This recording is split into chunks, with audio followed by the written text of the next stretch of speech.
Now that we've seen the three basic constructs, we can discuss how we use LC3 control instructions to create them.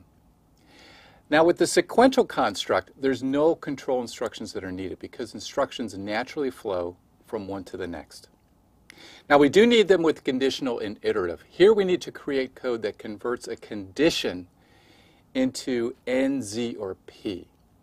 So for example, we've already seen how we check to see whether two values are equal. So for instance, how do we check whether R0 equals R1?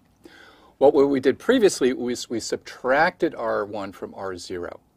Now if R0 equals R1, then the Z bit will be set. And then we'll know that those two register values are the same. Then we can use a branch instruction to transfer control to the proper subtask. So first we need code to create the condition, and then we need a branch instruction to check for that condition and branch if appropriate.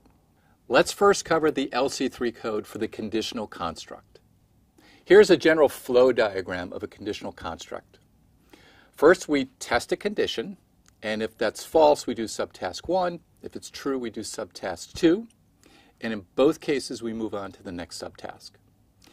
Here's how that flow diagram translates into a general structure of LC3 code. First, to test a condition, we need to have an instruction that generates that condition. After we generate the condition, then we have a branch instruction. And we can see that this has opcode all 0, so this tells us it's a branch. Now the values of bits 11 through 9, the NZP bits, are going to depend on the condition being tested. The value of the offset is going to take us to location C. Now that's the start of subtask 2. So this means that our test condition was true. So we're skipping subtask 1 and going on to subtask 2. If the branch condition is not met, then we'll simply do subtask 1. Now at the completion of subtask 1, we have to make sure that we don't do subtask 2. So we have a second branch instruction, and notice that the NZP bits are all 1. That tells us that we always take the branch.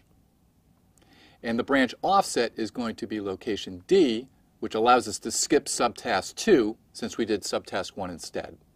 And that's the first instruction of the next subtask. If the first branch is taken, then we skipped subtask 1 and did subtask 2, and that's immediately followed by the next subtask. The LC3 code for iterative is similar in that we begin with a test condition. If that's false, I do the subtask, and I repeatedly do that subtask so long as that test condition is false. Once it becomes true, I jump out of the loop and do the next subtask. Here's the structure of the LC3 code for iterative. Again, we have a generate condition followed by a branch. And again, the values of the N, Z, and P bits will depend on the condition being tested. And once again, we have a PC offset that skips the subtask if the condition is met. And that will take us to the first instruction in the next subtask. So long as the condition is false, we'll do the subtask starting at location B. At the end of the subtask, again, we have a branch always instruction, as indicated by 111 for the NZP bits. And that takes us backwards in our program to A to test the generate condition again.